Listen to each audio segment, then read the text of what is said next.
Okay.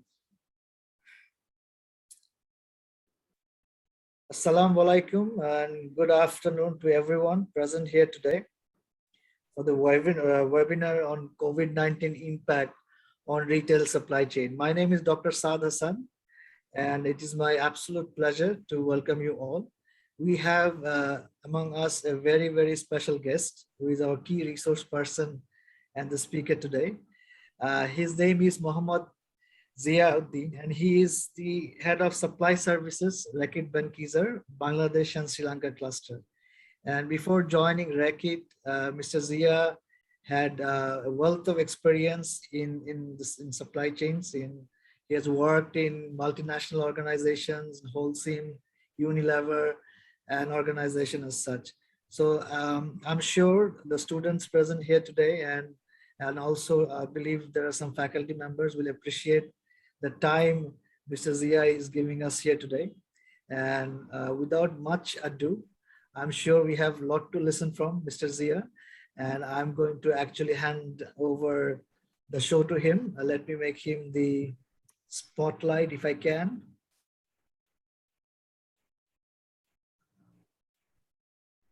Spotlight. Let me also make you the co-host. There you go. Mr. Zia, it's over to you. And I'm sure we're excited to listen to you. Thank you all. Welcome all in my session.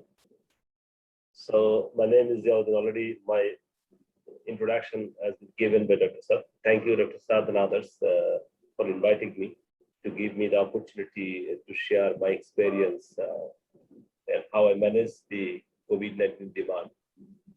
So I already tell you that I started my career with Unilever. The former name of Unilever was Liver Brothers Bangladesh Limited. I actually started my career at Liver Brothers Bangladesh Limited. In 2004, I worked in manufacturing area, initially looking after the soap processing, glycerin processing, then project. While I was living in Unilever, during that time I was basically the process manager, looking after the soap processing area. So then actually I joined Abul Khair Group. Abul Khair, probably many of you heard, one of the biggest business conglomerate in the country. Very big brand like Shah Cement, AKS, Marks, many other brands. So I joined as actually Shah Cement Industries as a supply chain development manager. So looking after the distribution operations, planning this area. Then basically after 1.5 years, they transferred to the other SBU. So I became the factory manager for Abul Khair Ceramics Industries. So put together another 5.5 years work with Abul Khair Group in different role actually. So my experience actually from manufacturing, it extended to other area like distribution, planning, this area. Then basically I joined Holcim Cement. The new name of the company is Lafarge Holcim. The Swiss-based multinational company. I joined there as a procurement operations manager, looking after all procurement, local, international for different clients. I worked there another 2.5 years basically. Then I joined Reckitt. Initially, I was responsible for Bangladesh. Now in 2018, actually, my responsibility extended to Sri Lanka also. I'm a guest faculty for IBA, mostly for their PBA program, one course for supply chain management. In fact, before that also, I was a faculty for East Delta University while I was in Chittagong back 2009-10. But guest speaker for different institutes like IMT Hyderabad, IBA Jangina University, Dhaka University, and many other universities. I'm a guest faculty for ISCA Bangladesh for their different programs, CSCA, CSCM, PGD, as well as jury for PTAC Prize, Ford Prize, and other area. Corporate training, trainer also for some industries like Bragg, Square, Akis, Islamic Bank. So I became actually especially mentioned award for supply chain professionals in 2020. My background is education background. Basically, I'm an engineer from Kuwait. Did my CSCM from ISA. Did my MBA from IBA. Currently, I'm doing DBA. DBA is Doctor in Business Administration. So my research area is challenges and competitiveness of supply chain management. Zia bhai, I'm going to interrupt you for just 1 second. Uh, I think there is a problem with some problem with your mic. আমরা একটু আস্তে শুনতে পাচ্ছি। Uh, this, is it okay now? Yeah, it is better now. Let me increase the sound. I think. So today, actually, I'm here to give you some introduction regarding the retail supply chain. Many of the faculty know most of the things, but for the graduates actually who are in BBA and MBA, they get to know what is happening in the retail supply chain in Bangladesh. What are the major trade channels that we are operating, and supply chain function, how it works, integrated planning, COVID impact for sales, service, inventory, and risk and mitigation, how we are actually mitigating this thing. And COVID demand management, probably one of the key area for today's agenda. So here, basically, I believe all of you know, in a typical business, these are the major functions like brand, sales, human resource, finance. Supply chain also one of the biggest functions, basically. In fact, it deals with the different functions, sales, marketing, manufacturing, as well as some a little bit about the finance also. There are some sub-functions like IT, legal, corporate affairs, but these are the sub-functions because there are many organizations only have 1 or 2% in this specific department. So supply chain is by definition, supply chain is something like all parties directly or indirectly fulfilling a customer request. So a customer is looking for a product. So those are involved to fulfill his request. They are basically the part of supply. It's not only the supplier, manufacturer, transporter, warehouse. In fact, the customer themselves, they are the last part of supply. So in a typical business, you can ask me question anytime. However, after a certain period, I want to get 1 or 2 questions from audience. So here, basically, in a typical business, if you consider traditional trade or retail trade, these are the dominant trade in South Asian countries. So what is actually retail trade? What are the stakeholders of retail trade? There are some other trade like modern trade, e-commerce, institution. So whenever you want to buy a product, so probably you can buy the product from the small retail house near to your house. So as a customer, you can buy the product from the retailers. So retailer basically close to or nearby your house. So retailer normally, because they are a small store, they cannot take the stocks from the company directly. So what they do, they normally take the stocks from the nearest distributor. Distributor normally gets the stock from the warehouse, and factory warehouse gets that stock from the manufacturing floor or imported. Like we have a couple of products we manufacture in Bangladesh, like Harpic, that also, but we have imported goods like Heat, Darmicul, and some other brands. So here, basically, the manufacturing facility and the suppliers normally supply the raw materials and packing materials. In a typical traditional trade, these are the stakeholders. So from the suppliers, you are getting raw materials and packing material. Then you convert this into finished goods. Then you transfer the stock to the warehouse. From the warehouse, basically, you transfer the stock to the distributor.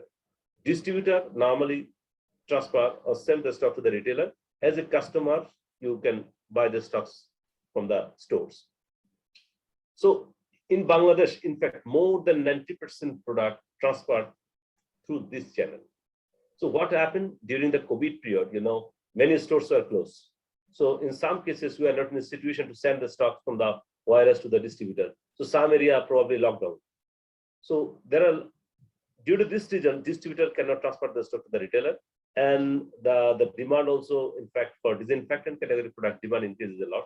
So ultimately what happened, in fact, during that time, the retail supply chain was interrupted. So just keep in note, these are the few stakeholders for traditional trade: supplier, manufacturer, distributor, retailer, and customer. Whenever you move to modern trade means Shopnom, Agora. These areas basically the modern trade store. So modern trade store, normally they can take the stocks from the company directly. So there is no intermediary like distributor. So there are some mutual benefit for the both parties. So no distributor margin from company perspective, as well as they are taking their stock, they want to get some extra thing like for consumer offer or some reduction in the price. So these are the stakeholders: supplier, manufacturer. Basically, we are warehouse. From warehouse, basically the stocks go to the modern trade store. So as a customer, you can buy the stocks from the modern trade store. Here, basically, there are some benefits in earlier store, like traditional trade. As a customer, you can buy the product, even some cases on credit. But in the modern trade, you do not have any option. You have to go to the store to buy the product. Then come to the e-commerce. In fact, this e-commerce in Bangladesh, actually, after 2010, actually, more e-commerce channels are coming. But this here, basically, you could see here, supplier, manufacturer is very close to the modern trade store.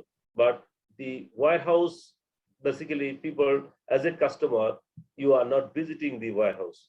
What you are doing, you are basically visiting online platform and making an order.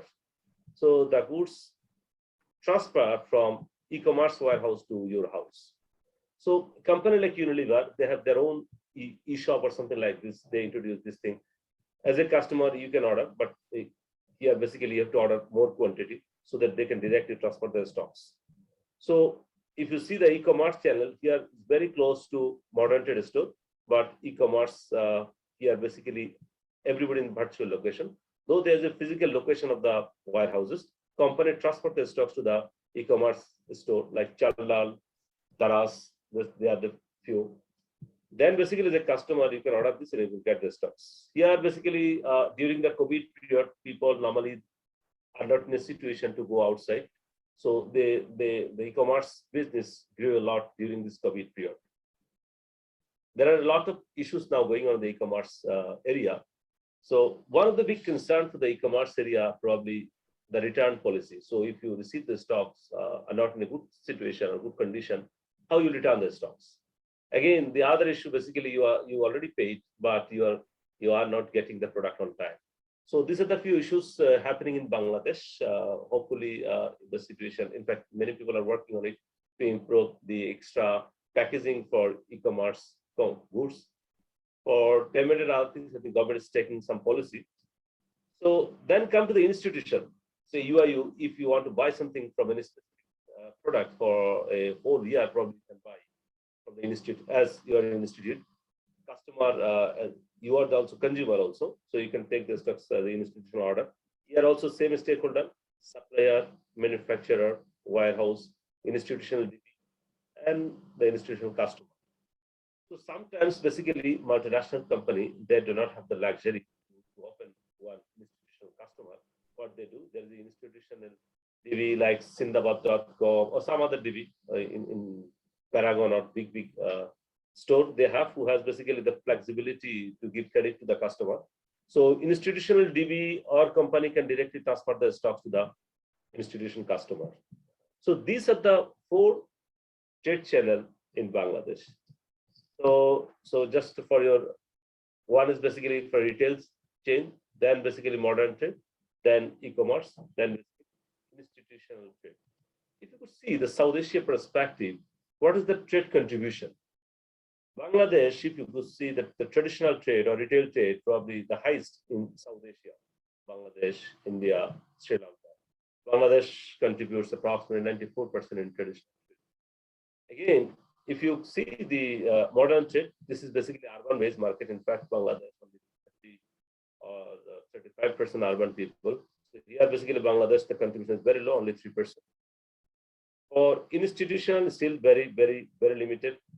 For e-com, probably Bangladesh is still far behind compared to other countries. India probably 6%, Sri Lanka 3%. See the modern trade store in Sri Lanka, which is 25% business. So here, one thing is clear: during the COVID period, the e-commerce channel increased a lot.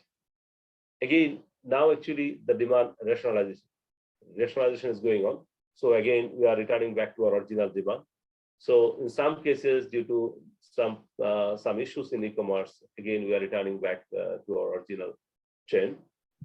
Institutional and modern trade more or less similar in Bangladesh. There's no much growth during the COVID period, but these two areas, traditional trade and e-commerce, has some impact. Any questions so far?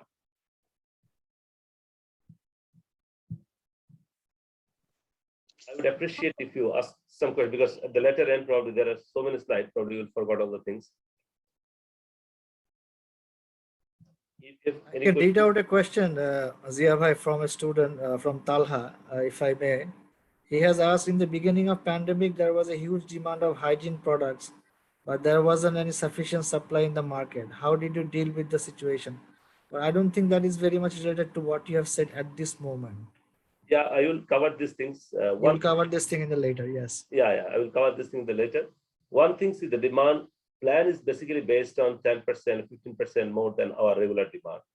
But during the COVID period, especially for the hygiene category, many products like sanitizer demand increased by 500%, which is basically very difficult for any supply chain to manage.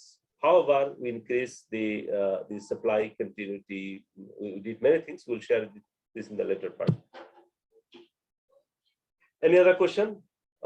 Sadly, you can also read the questions if guys write something in the text box. I will read the question when I see. Let me check. Achha, one question is from Tawhidul. He has asked, could you reflect on higher level of institutional trade in Indian context? See, in institutional trade for multinational company, I already mentioned they are facing some issues. If you want to make some, for us actually, our customer is basically distributor. So we are not actually covering till end customer or end consumer. For institutional DB, if you want to make someone as a customer, there is a lot of documentation required, which normally multinational company don't want to do this for one or two transactions. That's why what they does normally they keep one institutional DB. So from the institutional DB, normally the company can take the stocks. So just a few challenges that we are facing. I'm sure this is not only for the COVID period, still we're continuing. The variety of products, during the COVID period, I've seen that many companies, especially hygiene category product, are coming. Again, people are looking for different SKU level. Like we are selling Harpic 750 ml, people are looking for 1 liter. Some people are looking for 200 ml. Even some people are looking for 5 liter for institutional customer. So there are increasing the product varieties actually, which ultimately creates issue in the other part of supply chain, especially for the planning part actually. So e-commerce probably another big area, maintaining the customer service, because e-commerce normally customers order quantity is very less. If you want to supply the whole quantity, the distribution cost became very high. The other things I already mentioned that there is a chance of product damage during the transportation. So e-business costs already mentioned. The product life cycle is also changing. People are moving to the new product. In increasing demanding customer, people are now looking for product at their house. They are looking for more extra service from a product. In fact, the return process, all area actually is a clumsy operation. We have to destroy the stock. There are a lot of issues actually, the return policy, getting the approval, taking the stocks back, reprocess these to the due cycle. So due to globalization, yes, many IG goods are coming to Bangladesh even without proper documentation. Sometimes probably you'll see that the product came with a late or when the shelf life is very low. So these are the few things actually we are facing at this moment in supply chain. So now actually coming, what is supply chain as a function, how it works. So we already know that the one part of supply chain is basically supplier, the other part is basically the customer. So how the bridging will happen?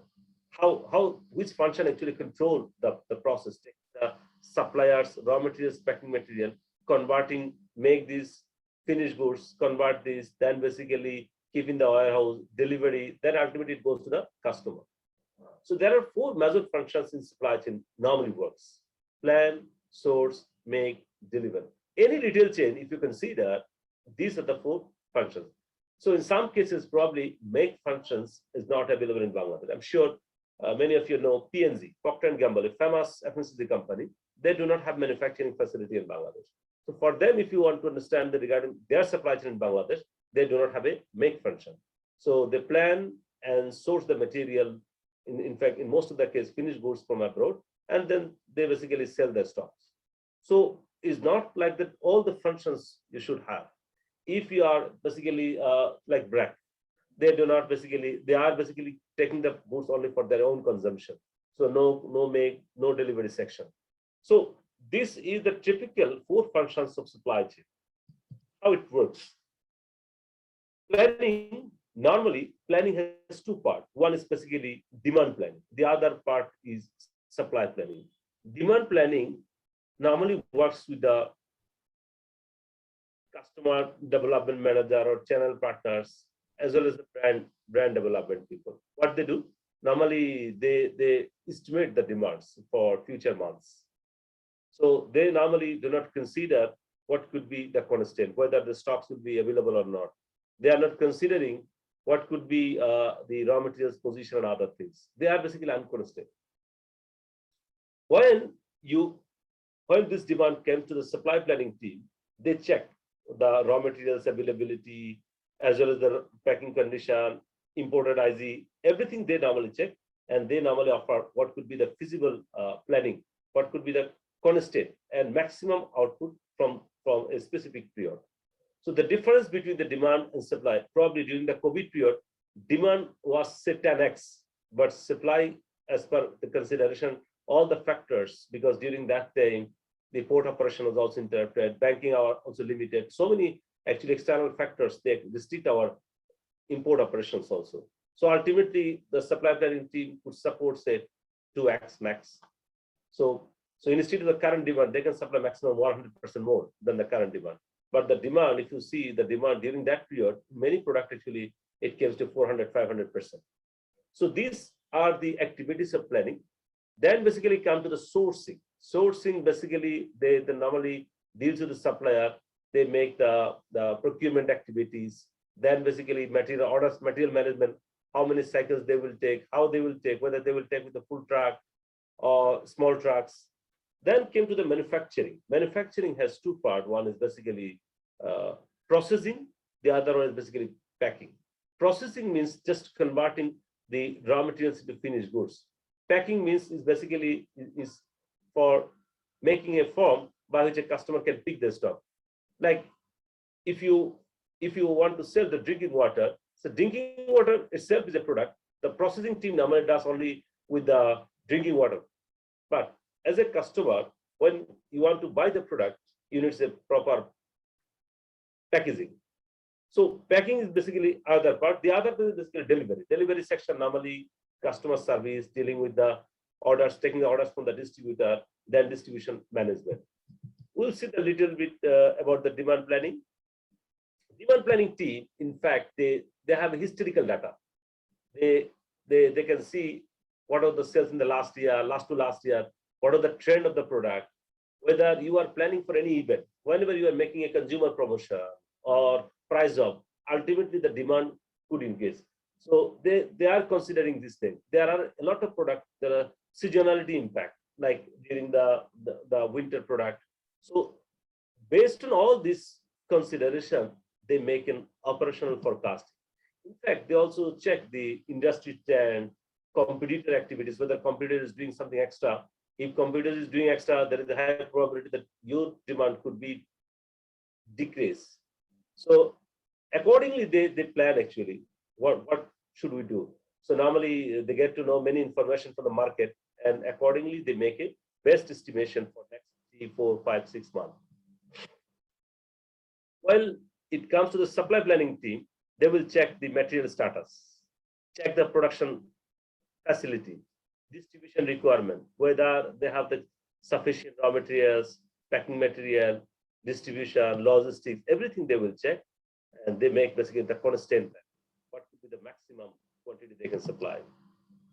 So in fact, if there is a gap between demand and supply, to minimize the gap, they are normally held a meeting between sales and the operations team.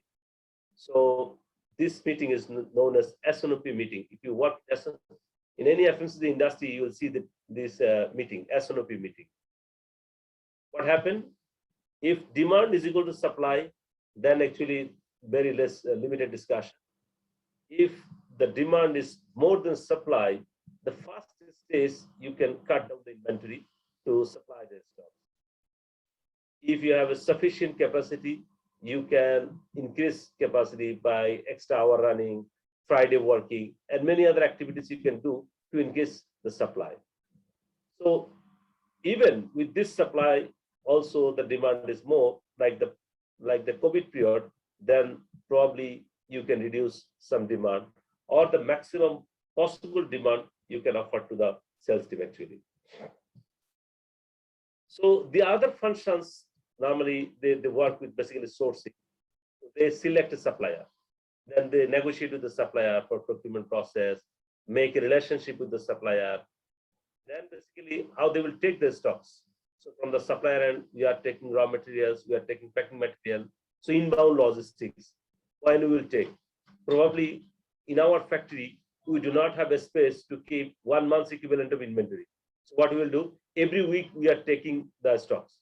So material order cycle, physical material management, this type of thing basically done by the inbound logistics. Processing is basically transforming of raw materials into finished goods.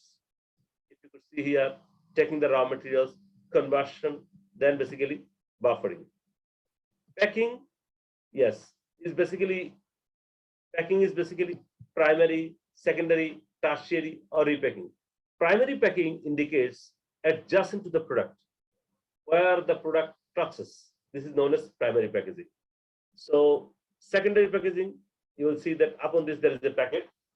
Let me show you one of the product. This is basically, I'm not sure whether you could see this is secondary packaging. Secondary packaging, this is known as skillet packaging.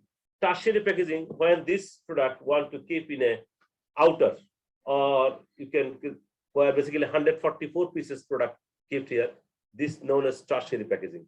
So primary packaging immediate to the product, secondary packaging upon the primary packaging, tertiary packaging basically the master carton. Repacking, sometimes we take the stock in the bulk quantity, then we basically repack all the things. Then come to the delivery section. Delivery section, one is basically the customer service department. They have a policy. Whenever you make an order to the Reckitt, how soon you will supply the stocks? Then customer, how you will supply the stock, whether big trucks or small trucks. Customer order management.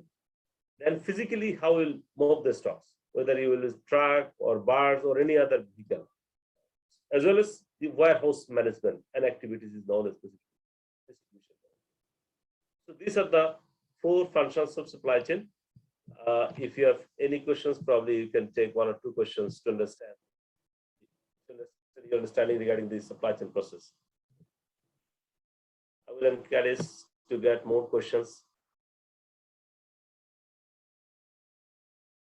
Do you have any questions related to what are the major functions of supply chain, how planning team works, sourcing team works, manufacturing teams work, as well as the delivery teams work?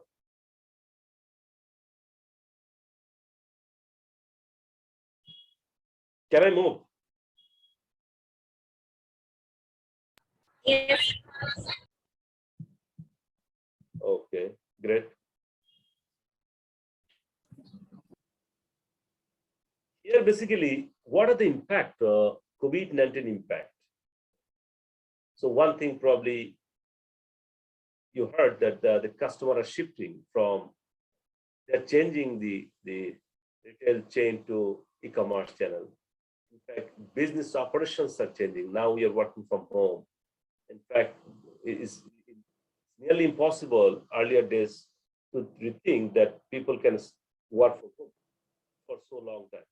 The ecosystem are changing, workforce are changing, people are more going to the technology driven. So COVID has different phases in Bangladesh. So first stage is basically supply shock phase. In fact, COVID-19 was outbreak in China in the beginning of 2020. Majority of our raw materials, finished goods, capital machinery, electronics items are imported from China. Even lockdown started in Bangladesh. During that time, supply interruption started. Several companies actually exercised to sort out what production was feasible, what demand could be met from on-site and transit stock. Companies also tried to source the material from the other countries. But in between, within 2 months, actually, all adjacent country, COVID-19 outbreak. So first phase, supply shock phase was January, February. In fact, the next phase, when in March beginning, in Bangladesh, actually, government declared holiday. Nations started basically institutional lockdown, public holiday, many other things government was thinking. Supply chain also experienced something completely new. It's a random demand shock. There is no planning actually, we can mitigate the demand. People started stocking, piling up the consumable items for a long time to comply the restrictions, fear in the movement. In some cases, people buying month-old equivalent of goods in one day. Panic, you can consider this is probably the panic buying. Panic buying started, all consumable household items, antiseptic, floor cleaner, detergent, tissue, personal care, even toilet soap, sanitizer, food, beverage, everything, because especially for the modern trade, they do not keep much stock. So what happened? All of a sudden, everything become out of stock. Even, I'll just give you an example for toilet tissue paper, which is considered perfectly forecastable product, because the end consumption is more or less stable, became out of stock.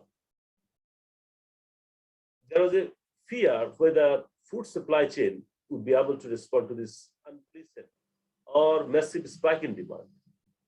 However, Bangladesh government successfully managed this. They have good food reserve. They started to sell the open market concessional price to the TCB. It helps a lot to minimize demand supply gap. Bangladesh, in fact, already mentioned, is traditionally retail dominating country. More than 93% was traded to the channel. Retail store faces a lot of issues to get the stock on time because of lockdown, some area closed. So people started moving to modern trade or e-commerce. In fact, modern trade stocks already available. People started to e-commerce platform. People are looking for extended service to get the stocks at their house. There is a huge spike in these two areas also. After that, basically one very common impact, which is known in supply chain, bullwhip effect. Just give you an example. If you want to buy one product, say 1 liter milk near to your house, one retail store. If the stock available, you can buy the stock. So your demand will be considered as a single demand. But if the stock is not available, you came to the store, you did not get the stock, then you move to the next store. So what will happen? There is a one demand created here. So you buy the product for next store. So two demand created, whereas the real demand was one, because you are the single person, you want to buy the stocks from only one store. If the stock is not available in the second store also, then you will move to the third store. So extra demand created in all these three areas. The real demand was basically one unit, 1 liter milk. By this way, the demand distorted, demand increased a lot. This impact is known as bullwhip effect. You could see that there are a lot of disinfectant category product, demand increases by 8x, 9x, 800%, 900%. Actually, we are not sure actually whether this number of people are buying this product, but the people are looking for this product. In fact, to minimize this, we did something with Chaldal and some other e-commerce platform. For a single customer, you cannot order more than 4 pieces. So ultimately, supply chain replenishment planning system. Normally, we are using the moving average for what is the last 3 months sales, what are the last year's sales, what are the last 12 months sales. Everything basically distorted because there is unprecedented demand in March onward.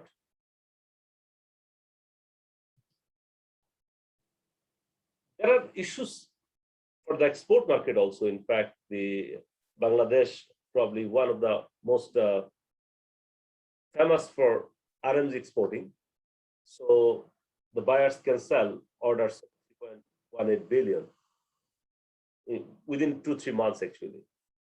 So there was a huge disruption in all area. The port operation was interrupted. Government took a couple of initiatives. Actually, the port people are not in a situation to clear the consignment from the port. Banks were closed. Working hours were basically limited. So we are not in a situation to clear the consignment. Government even waived port penalty for a certain period. But there is a huge disruption in all this area.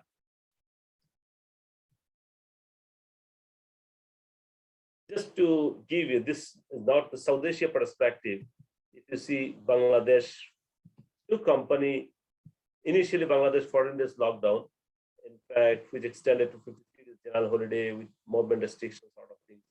Two company, Reckitt and Unilever, they got some exceptions to operate their operations as they are basically disinfectant category product. Srilanka, in fact, curfew started. So how the operations were interrupted? Just have a look on the factory. Factory operations were interrupted. Declaration, lockdown declaration, everybody started to go home. There is a huge fear factor around the employees. So this type of challenge faced not only RB, but the raw material supplier, packing material, everybody got a lot of fear. Freight and other area also similar issue arise. So freight rate increased by 20%, 30%. Due to lockdown, people are moving to the trucks are available, but the issue actually, the drivers are not available. So in fact, in some area, governments are changing the rules also frequently. Warehouse area, just have a look. Due to manpower shortage, we are not in a situation to start the warehouse. Distributors, some area distributor actually, people are not available. Even modern trade store, there was a very limited number of people present during that time. So ultimately, all this area, manufacturing, warehousing, distributor, CFA, trade channels, all this area actually there was some impact.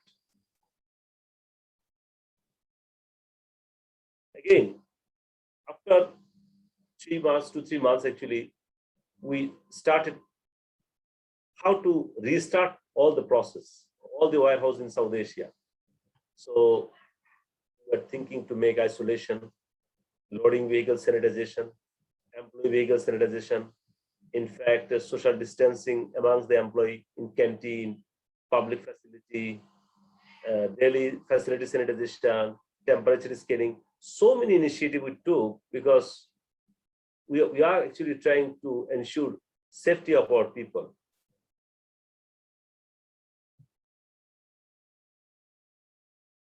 So there are a couple of challenges which was basically more or less common in South Asia country. Government declared the lockdown, but there is no clear guidelines who can go, whether medicine store will be open or not. So in fact, we are trying to discussing these things with the local authority, getting permission to what we have seen that we got some exceptions to start the operations. Factory, there was a fear factor. Yes, we try to give incentivize people, attendance bonus, local transport facility, food facility, 12-hour shift, because we have a limited number of people. We have to run whole factory. So instead of 8 hours, we are running factory with 12-hour shift basis. Special allowance for the people. The major issue was new ways of working, because the way we are working, we are sitting besides, all of a sudden, social distancing, new norms in the canteen and toilet, washroom, all this area, there should be a physical distance. So to make this used to with all these employers, a lot of challenges. The other issue regarding the supply continuity, not only our factory, because we are not producing everything. We are tracking raw materials, packing material, many other things. So how they will start their operation? So we actually give a letter to the concerned people to supply our raw materials and packing material as we are making disinfectant category product. So for food item, for pharmaceuticals, everybody did the same thing, but there is a huge struggle in all this area. So same thing happened here also for people perspective, planning. Yes, even for the planning purpose, we try to touch maximum number of people. So we try to use basically, like we have a detergent antiseptic liquid. We have a 50 ml bottle, we have a 100 ml bottle, we have a 5-liter bottle. We try to produce 50 ml so that we touch maximum number of people. So these are the few things basically did for all. See the growth perspective. So normally traditional month growth was 3, 4, 5, 6%. During this month, basically 36, 53% growth. See the modern trade and e-commerce business. Initially 15, 20, it goes to even 82% growth. This is really, really challenging time. See our inventory. So we already show you that when the demand is more, if you do not supply the quantity, you have to reduce the inventory. So reduce the inventory. Normally in a typical month, we kept inventory for 4.5 to 5 weeks. Now actually, during that time, actually, the inventory reduced to 1.1 or 1.2 weeks. Any questions so far?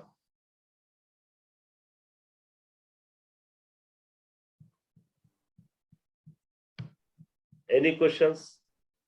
Yes, sir. Please. How does supply chain improve quality after COVID-19 in Bangladesh? How does supply chain improve? How does supply chain improve their service quality after COVID-19 in Bangladesh perspectives? Yeah. So see, in beginning of 2021, in fact, the last quarter of 2020, we saw that demand are normalizing. Normalizing means we are returning back to not the original demand of 2019, but say 15% more than 2019 or 20% more than 2019. So which ultimately indicates that the demand that we anticipated in the beginning of COVID-19, say March, April, May, this will be normalized. So in between, all the companies, everybody actually try to increase their capacity. So for all this area, disinfectant category product, so hand wash, all this area, we also increase our capacity so that we can supply more. We can respond more if the demand increases. So ultimately, what happened now actually supply is more than the requirement. Not only RV, in all this company, if you consider currently the sanitizer demand versus supply will be more than the demand. Due to this reason, you could see that now actually the demand falls a lot. There is a huge inventory pile up in all this area. There are a couple of consumer promotions going on this product.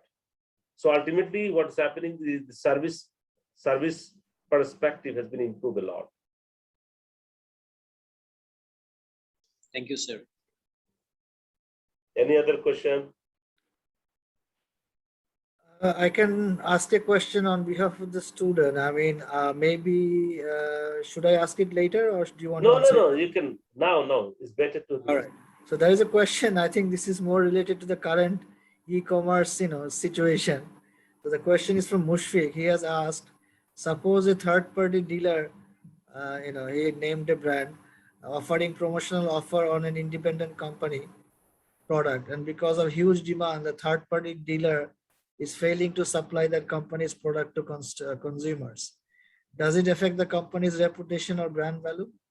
And how the supply chain management deals with the dealer to avoid such situation?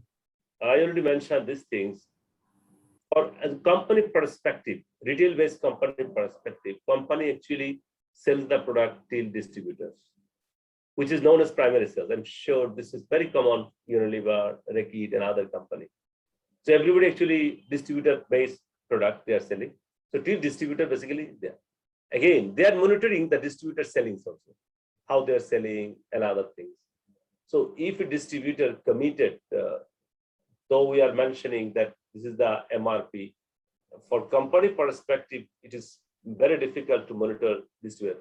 During the COVID period, probably you can recall some product, we are selling sanitizer 100, say 40 taka. This is our selling price, maximum MRP. I found that the product was selling in a retail store more than 300 taka. So for company perspective, in fact, during that time also this question came, whether we do not have, because we cannot control the market. If the demand increases significantly, we can actually tell the distributor, this is the, for company, we cannot sell the product in higher than our declared price, but a retailer can sell. So a distributor, for distributor perspective, we can monitor the distributor selling price, but cannot ensure the distributor service actually.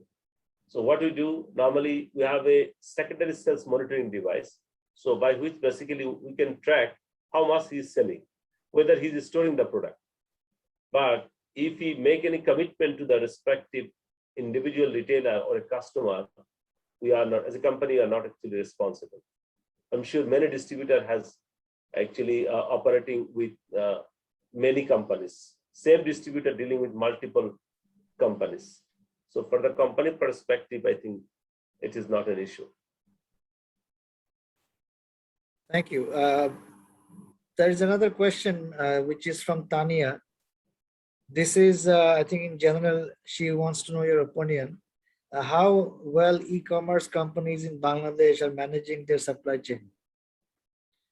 Are they doing well, or are they doing it efficiently? First of all, the first question, e-commerce business, there are two major issues. Forget about the payment purpose that you are saying, the eBay and other things. One concern is basically the distribution cost. If you could see the distribution cost, basically nowadays, even Chandler and others, they are basically committing the distribution time. So they are giving you a forecasting how much time is required to deliver the product. So here, basically, if the consignment value is low, say distribution cost will be, if you see per unit distribution cost will be more. This is one key issue all over in Bangladesh. In fact, because in Bangladesh, if you see the e-commerce business in Bangladesh, this is still in initial growth stage, basically. So ultimately, you will see that many companies actually started their business, but after a few years, you will see there is some stabilization. You will see that few companies actually will be run out from the market. So now actually the way they are managing is still the confusion regarding the cost management is still big issue. Managing the cost. The other issue basically the service ability. Like if anything goes wrong, how you will return the stocks? When you will get the return money?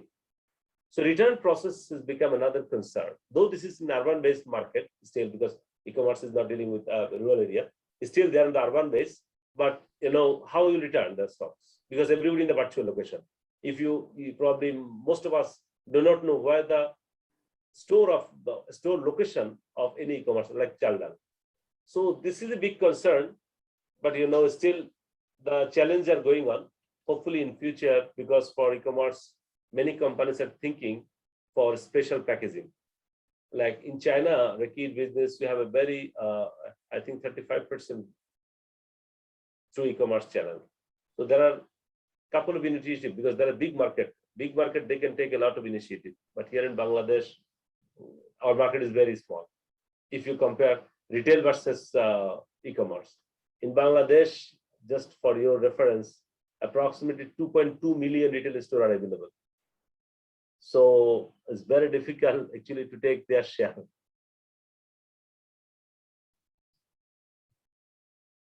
Good question. Any other question? Hello, sir. Am I audible? Yeah. Audible.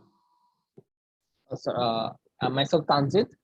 So my question is, as I know, Reckitt has a factory in Chittagong, and whenever they sell a soap, a mini soap of Dettol, like it's 10 taka per price in MRP, and so when Reckitt is selling the product in Chittagong, like Dettol soap in a Chittagong store, and another same Dettol soap in Panchagor or Thakurgaon. like lots of distance they have to cover through the supply chain, uh, the truck, the toll tax, the bridge tax, driver cost, etc. But still the price is same as 10 taka. So how this cost is calculated, and why not the prices, Dettol prices soap is not at 12 taka at Panchagor, at 10 taka at Chittagong? Why this price is fixed, and how you guys manage this cost actually? So are you telling me to increase the price? Guys, you are also customer. Not like that, sir. It's how you are Understood, calculating, like you have to pay See, the drivers and the I understood transportation your cost. questions. I understood your question. In fact, this is very common for rod, cement, and construction business. But for FMCG, more or less all over the country, we normally keep the same price. For rod and cement, probably because if you see the distribution cost versus what is the, say, per truck, what will be the total cost? And our one truck, what will be the total cost? So there is a huge gap between the FMCG product and rod, cement sort of things. Here, basically, yes, we are basically taking supply services team. We are responsible to deliver all over the country. So some area probably our transportation cost is 5 taka. Some area our transportation cost say 20 taka. So we make an average. What could be the average cost? FMCG company, they normally has a better gross margin compared to the other industry.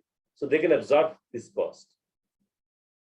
Freight cost normally in a typical FMCG company, it is approximately 5%, 5 to 6% average figure of your NR. So if you see Chittagong versus the other area, so again, basically the dilution could be 1% more. So this cost normally absorbed by the company, so that all over the country, the maximum retail price should be same. Then on the other hand, what could happen? You cannot put the MRP. Then basically you have to mention 10 taka in Chittagong. So this is the MRP for Chittagong. Then you have to mention 12 taka MRP for Panchagor. That will be huge chaos, as well as the manufacturing process also take a couple of challenges. That's why normally no FMCG company do this thing. Thank you, sir. Sir, I have a question. Yes. Sir, can you hear me? Yeah, I'm hearing you. Sir, the question is that, for example, a half a liter pack of Dettol. My question is for competitors, like suppose you want to launch this product in particular stores. So the half a liter, for every half a liter pack of Dettol, you provide around 10, for example, just take this as an example, you allow the shopkeeper to have a profit of 10 taka. And on the other hand, your competitors like Savlon, suppose they're allowing the shopkeepers or the retail stores to have a profit of something that is higher than yours. So for example, 25 taka. So how do you ensure that the retailer will still keep your product in their shelf? See, first of all, we are very brand focused company. Our brand loyalty and loyal customer will come to the retailer to ask him whether you have the Dettol or not. Again, the pricing part, what you are mentioning, referring, every company normally make a market survey of the price survey. So what is the price index? How we are higher than the competitor? So I am not referring the brand you mentioned, but I'm referring that we normally charge more because our brand value is higher. So we never consider this thing that whether retailer will keep our product or not, but we think customer will look for our product. So customer will come to the store to buy our product. He will force the retailer to keep some stocks of Dettol. Okay, sir, got it. We are not actually. We normally compare price index, how much we are higher than the others, but normally we never force any retailers. But retailer normally keep their stock because customers are looking for our product. Okay, got it. Okay. Any other question? So what we covered so far, basically, There is a question from one of our students that is regarding if you could discuss a little bit about global nature of supply chain. see, here basically I mentioned, because I was discussing regarding the South Asia perspective, examples, even the script what I'm showing, basically India, Sri Lanka, Bangladesh. So global supply chain also more or less the basic supply chain will be the similar. But some country like China, I already mentioned that they are basically modern trade and e-commerce has a huge contribution. And even traditional trade or retail store a very limited contribution. Especially after the COVID, the retail store contribution became even lower. So many areas globally, actually, people are moving to e-commerce as well as modern trade store. So ultimately, the traditional trade contribution to the national sales decreasing globally. I'm sure you could see the report of Amazon, how they are growing. If this company is growing, some company also losing the share. Ultimate customer, if you consider the ultimate number of people are same, so ultimately what is happening, somebody is telling you, somebody is taking your share. So ultimately, traditional trade is losing the share and e-commerce and modern trade are taking the share. But they are basically one thing, for e-commerce, there are special packaging, they are doing some embellishment sort of things, like making two product bundling and say 10 taka of this type of things is doing by them. But this is also done by the supply services team, not the manufacturing team. The product has been already bought to the warehouse, then basically they make the bundling operation and sell that stuff. Ultimately, what I'm trying to tell you that, see, traditional trade, due to distribution margin and distributor base product distribution, there are some costs associated with them. But if you directly dispatch the stock from our warehouse to the customer places, that this could be, the value could be shared by the both party. That's why you will see that e-commerce and modern trade, all the year, there are some bundling operation, there are some consumer promo operation, especially for this area. So this is practicing globally also. And we are basically taking the example from the global market. Is it clear?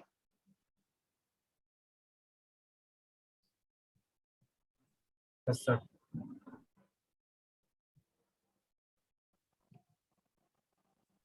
So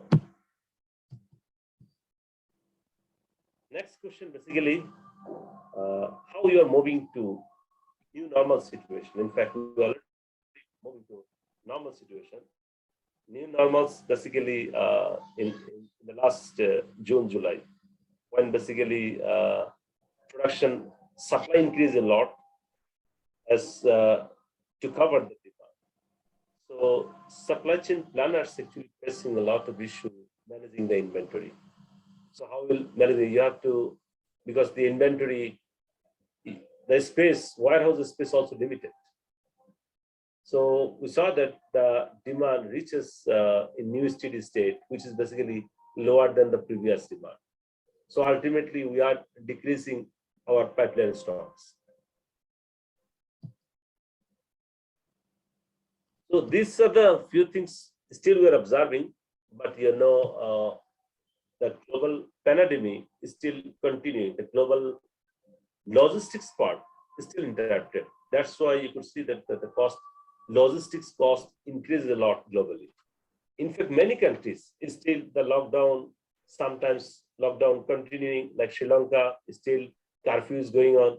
So some area globally lockdown, reopen, second phase, third wave. So many waves are going on. It's very difficult to predict actually when it will be end up. However, normally all pandemic has an end. So Spanish flu, another pandemic normally end by the 4 or 5 years. Now the questions when it will be end up. I will not take much time, probably max 10 minutes I will take. So now the question comes, whether any opportunities are coming for us, especially for Bangladesh. I'm sure majority of you will agree with me that due to pandemic, especially in Bangladesh, job opportunity actually reduced a lot. So bank finance people are not taking bank financing, new business are not coming, but there are opportunity. So it's the time actually whether we will take the opportunity.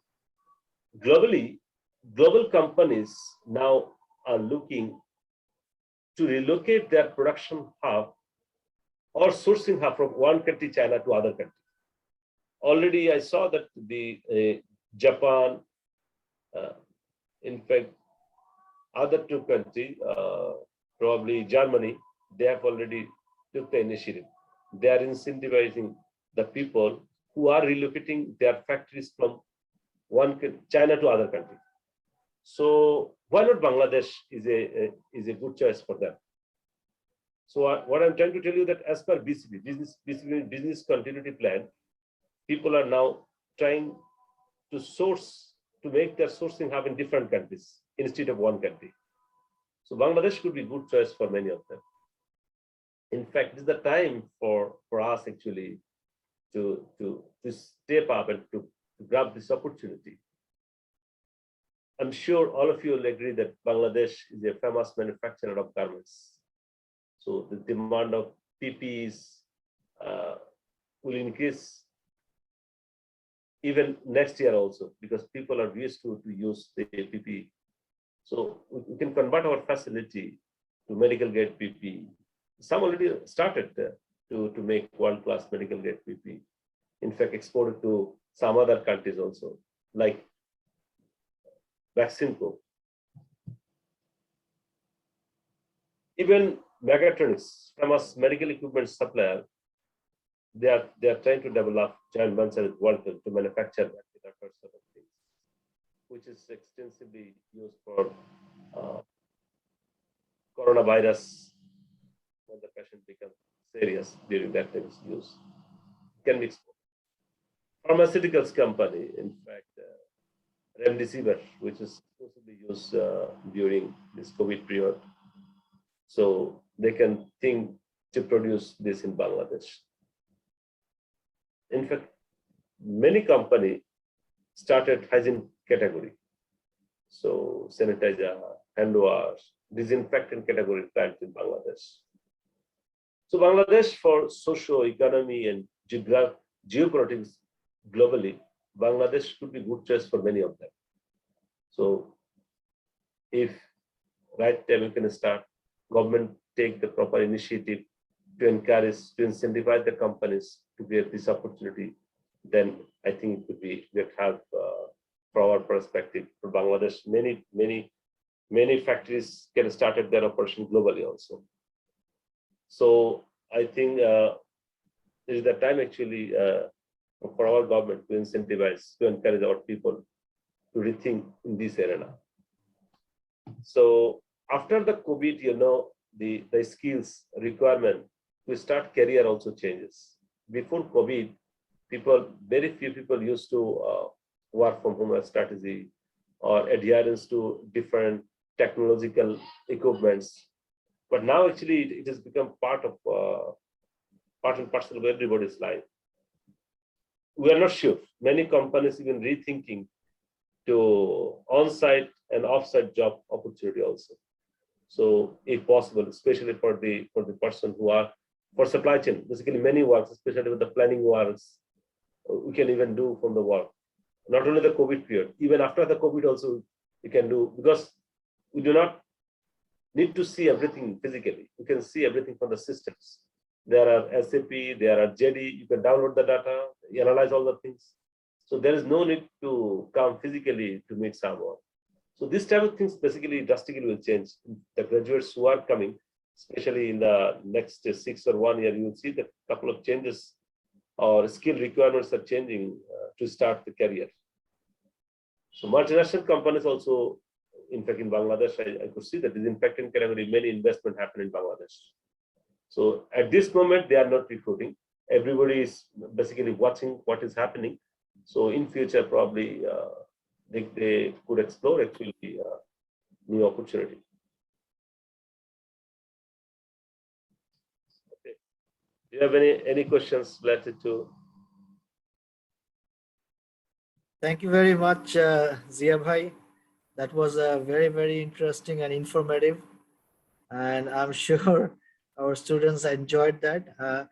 But before we continue, I would like to please request Professor Subhani sir, who is the director of MBA program here at UIU, to deliver a vote of thanks. Sir, if you could please deliver a vote of thanks, please. Thank you very much, Dr. Saad Hasan. Thank you, Mr. Zia Uddin, Head of Supply Chain. Assalamu alaikum. Assalamu alaikum. Reckitt and Benckiser, Bangladesh and Sri Lanka chapter cluster. In fact, what you are talking about, that is the opportunities for retail supply chain, especially because of COVID impact, that is undoubtedly one of the important issues for discussion. And I'm very grateful on behalf of School of Business and Economics and UIU. We'd like to offer you heartfelt thanks for giving this opportunity, nice discussion before our students. And this is, I think, because of Dr. Saad. And we are very glad to have Dr. Saad Hasan as an associate professor of School of Business and Economics at United International University. In fact, what we are thinking before joining of Dr. Saad at United International University, we were looking, just considering the observations of the market, that many students, especially the market, is demanding supply chain management. Then we're looking to have a senior faculty in the School of Business and Economics. Then later on, we found Dr. Saad, and university was actually kind enough to have him in the School of Business and Economics. And just in the line with your tune, I would like to invite the students. That is, you need to think about the supply chain management, its impact in the upcoming days and in future.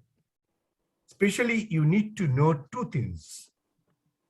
Whenever you will be thinking about supply chain management and its career locally and globally. First of all, what are the opportunities of supply chain, and what is the preparation at United International University? You have learned from Mr. Zia and Dr. Saad regarding supply chain. You know about the career opportunities. There is huge opportunity, especially